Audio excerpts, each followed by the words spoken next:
4 aires culturelles et au musée des arts nègres, les autres aires géographiques ne sont pas oubliées. On admire les objets de la Fantasia et des lamidas de la zone soudano-sahélienne, l'art vestimentaire des femmes de la zone des forêts avec des objets de leur vie quotidienne.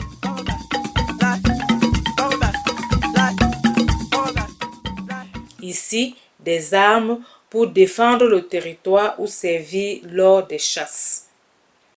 Un coin particulier qui ravit toujours le visiteur dans ce musée, c'est la reconstitution d'une cuisine de grand-mère dans un village en zone forestière avec des ustensiles communs à cette culture.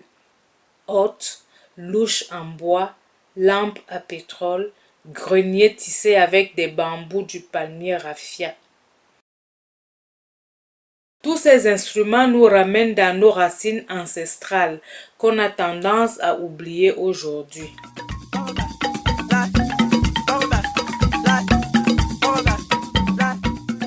Voilà la région des Grassfields ici représentée, avec les masques et les sculptures, des statues de bronze, une richesse culturelle qui devrait faire rayonner le musée des arts nègres. C'est vous qui détenez le jour de notre musée, le musée des arts nègres. Je suis qu'un modeste conservateur qui espère qu'après lui, ce musée va continuer à être, n'est-ce pas, une lumière pour notre beau pays, le Cameroun.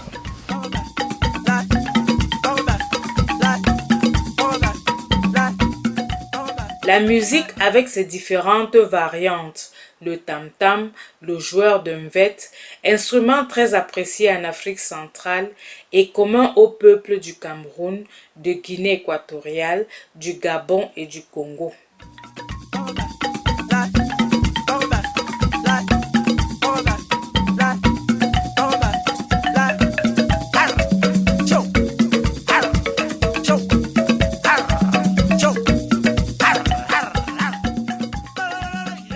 Le visiteur qui passe par là ne peut pas résister à garder un souvenir des lieux.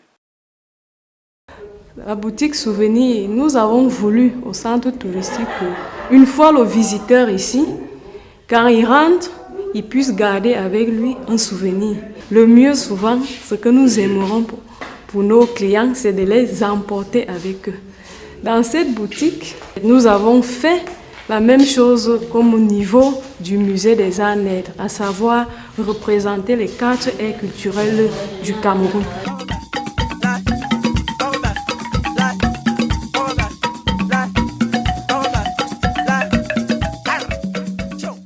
Ainsi, dans la réserve, on a des pots d'animaux, reptiles, mammifères et autres. On a du mobilier, des tabourets, des chaises et plein d'autres. On a des masques zoomorphes, anthropomorphes, les cimiers, les faciaux et autres. On a les statues, on a des statuettes, on a des figurines. Comme tout musée digne de ce nom, une réserve d'objets est là pour renouveler les expositions et montrer cette étonnante richesse culturelle.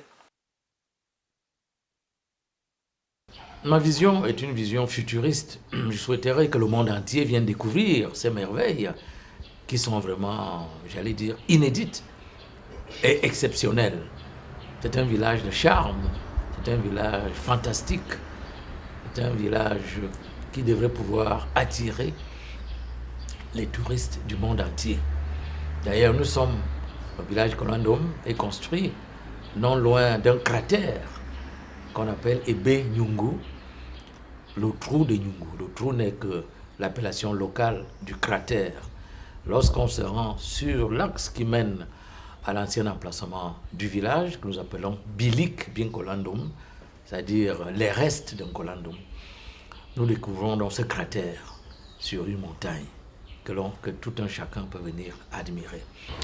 L'apport le plus important, n'est-ce pas, de cette structure touristique, c'est que depuis son ouverture, la ville de Bolova et dans la région du Sud connaît beaucoup plus de fréquentation. Je crois que l'offre touristique s'est améliorée grandement.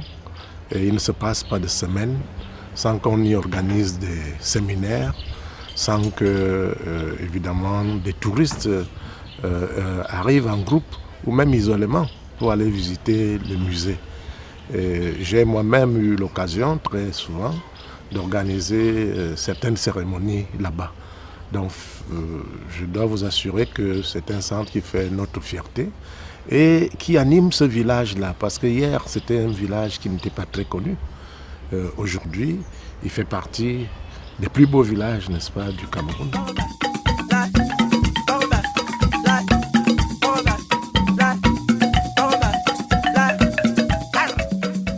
Le site touristique d'Nkolandou nous permet de voyager étant sur place.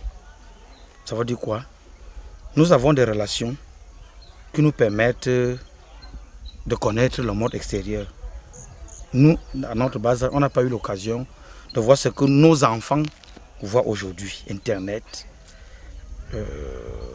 On travaille avec l'outil informatique le plus performant. Le centre touristique fait de nous des hommes du village planétaire. Mon projet est de faire d'Nkolandou un patrimoine de l'humanité que les populations viennent découvrir, venant des 5 continents de la planète. Voilà mon projet. Je compte sur les mécènes, je compte sur l'UNESCO, je compte sur tous les amis pour pouvoir mener à bon port ce projet historique que je voudrais léguer à la postérité.